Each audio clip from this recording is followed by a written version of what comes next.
oh là là, ce lundi 20 mai 2024, c'est un lundi noir. Oui, pour les troupes ukrainiennes sur le terrain. Oh là là, c'est pas possible, ça me fait pitié. Ça se passe à Lugansk. Vous savez, depuis le lancement de cette nouvelle offensive russe, les soldats ukrainiens, l'armée ukrainienne qui manque d'effectifs, qu'est-ce qu'elle a fait? Elle a fait un ramassage du sud au nord de ses troupes. Et donc, elle a envoyé non seulement les meilleurs de son armée, mais aussi les 80% de toute son armée déployée face aux Russes à Kharkiv. C'est-à-dire, du nord au sud, l'armée russe, les généraux ont ramassé un peu partout, laissant des positions comme ça, pour aller faire face à l'offensive russe à Kharkiv. L'on se pose la question de savoir, mais qui est-ce qui peut faire de telles choses? Vous savez qu'on a élargi les lignes de front. Et si vous n'avez pas d'hommes, recrutez rapidement les hommes afin de combler les trous que vous allez laisser comme ça vacants. Et malheureusement, on assiste à un événement aujourd'hui à Lugansk qui était attendu par les mêmes généraux, attendu par le commandement, attendu par les Occidentaux. Chères dames, chers messieurs, chères demoiselles, c'est ce que nous allons voir dans cette émission. Mais avant tout, avant de poursuivre le visionnage de la vidéo, je vous en prie, partagez la vidéo dans tous les groupes possibles. Ce sont les informations et nous le décortiquons. Le but est que ça touche le maximum de personnes. C'est une manière pour nous de sensibiliser les gens, de dire aux gens que ce qui se dit au niveau des politiques est différent de ce qui se passe sur le terrain. On ne peut plus mentir aux gens. Le monde est trop éveillé. Le monde est trop interconnecté aujourd'hui. Le monde est un gros village aujourd'hui. C'est-à-dire, ce qui se passe aujourd'hui en Ukraine, c'est directement, en fait, nous avons les informations directes. On ne peut pas cacher aujourd'hui la vérité. D'accord? Les médias propagandistes vont essayer de gauche à droite, mais on ne peut pas cacher la vérité aujourd'hui, à l'instant T. C'est-à-dire que tout se passe en temps réel. Ce qui se passe en Sibérie, le Congolais dans son petit village le sait immédiatement, à l'instant même que ça se passe. Le monde est interconnecté. Alors, chers dames, chers messieurs, chères demoiselles, partagez la vidéo dans tous les groupes possibles. Restez scotchés, je vous ai dit que je vous ai vous informer et c'est ce que je suis en train de faire. Conquête de Bilogorivka. C'est un nouveau village, une nouvelle localité. Ça se passe à Lugansk. Oui, la Russie vient enfin de mettre main sur cette nouvelle localité qui l'échappait depuis tant. Et c'est à 100% le contrôle est, n'est-ce pas, sous l'armée. L'armée russe a mis la main là-dessus. La Russie a annoncé la conquête du village de Bilogorivka, l'un des derniers lui échappant dans la région ukrainienne de Lugansk, Est, dont Moscou revendique l'annexion.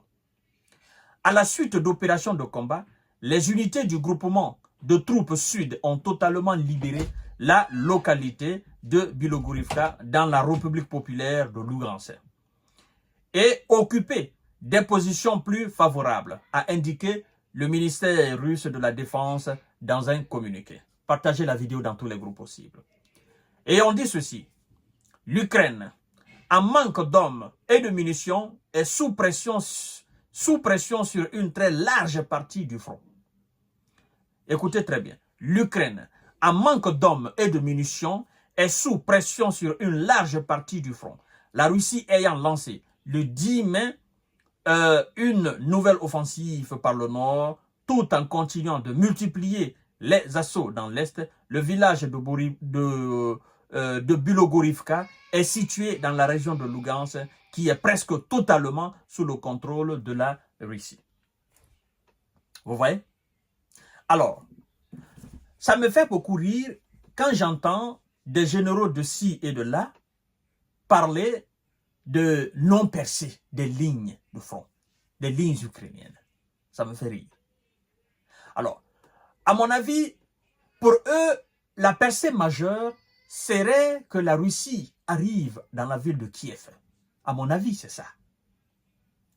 Quand les généraux occidentaux parlent souvent, à mon avis, ils parlent de cette percée-là.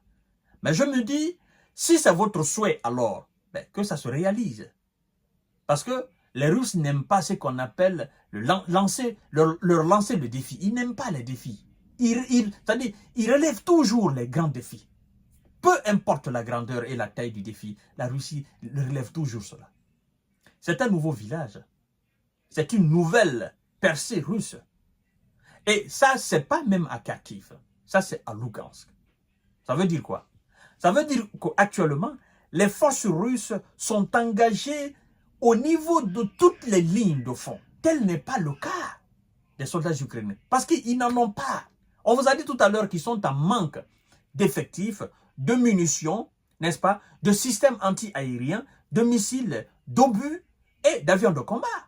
Pourtant, du côté russe, les Russes ont tout cela.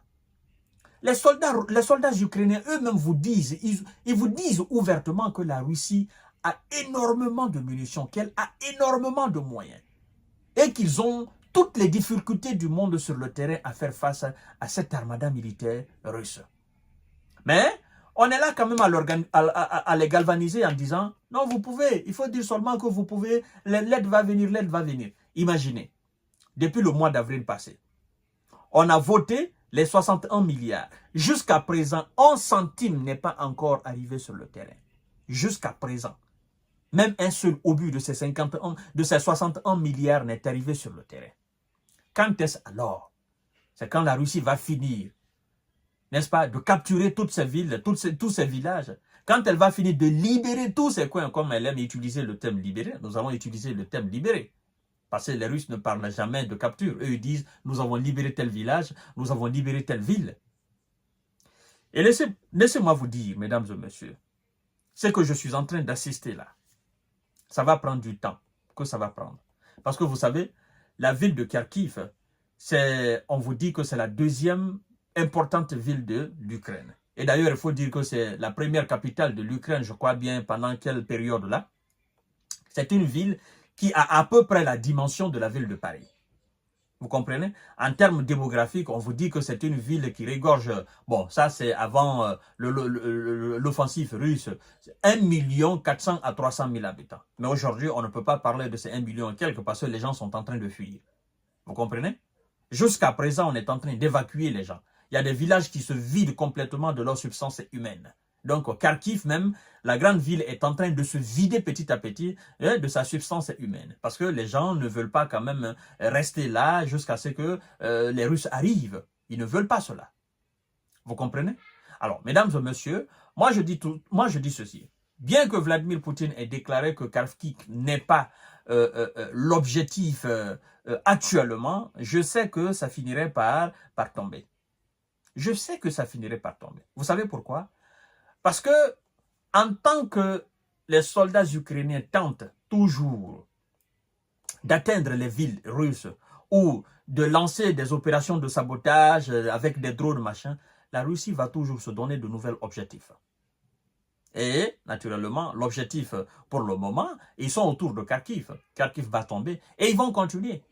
C'est pourquoi Vladimir Poutine a dit, le lancement de cette offensive, c'est la résultance des attaques ukrainiennes contre la ville russe de Belgorod. Ça veut dire quoi? Ça veut dire tout simplement que si il ne s'était pas montré aussi désagréable vis-à-vis de cette ville, il n'aurait jamais eu d'offensive dans cette région. S'ils avaient laissé tranquillement la ville de Belgorod, la Russie ne se serait pas mise entre Belgorod et Kharkiv. Parce que le front n'était pas encore là. Donc, ils ont amassé des gens là pour créer une zone tampon, sécuriser la ville de Belgorod et tout en lançant cette nouvelle opération spéciale, cette nouvelle offensive. Et donc, c'est en train aujourd'hui de payer. Dans la ville, dans la région seulement de Kharkiv, on vous dit que la Russie a récupéré 13 localités, 13 villages. Plus ceux qui viennent d'être maintenant libérés, ça fait 14.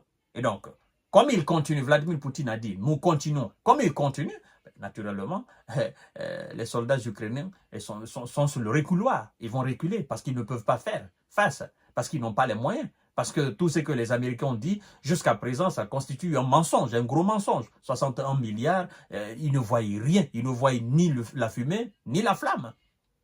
On leur dit, tenez bon, tenez bon, tenez bon, ça va venir, ça va venir. À quand ça va venir? C'est quand ça va finir sur le terrain, hein? Les soldats ukrainiens vont finir par fuir, que ça va venir. Mais les positions qui ont été libérées par la Russie, n'est-ce pas, qu'elle occupe aujourd'hui, ils ne sont jamais parvenus, les Ukrainiens ne sont jamais parvenus à récupérer ces positions des mains russes. Hein? Maintenant, chaque village et chaque ville, chaque nouvelle ville et chaque nouveau village est récupéré. Pensez-vous qu'ils auront la capacité de les récupérer des mains des Russes? Mais ça, c'est un rêve.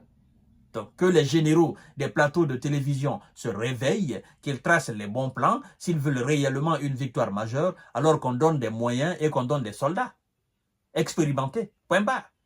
Mesdames et messieurs, c'est ce que j'ai voulu vous partager dans cette émission. C'est une nouvelle localité qui vient d'être libérée. Partagez la vidéo dans tous les groupes possibles. Abonnez-vous sur cette page, activez la cloche de notification. Abonnez-vous aussi sur ma chaîne YouTube Kanté J Visionnaire le vrai. Et à tout à l'heure pour notre série d'informations de décortiquage. Merci beaucoup.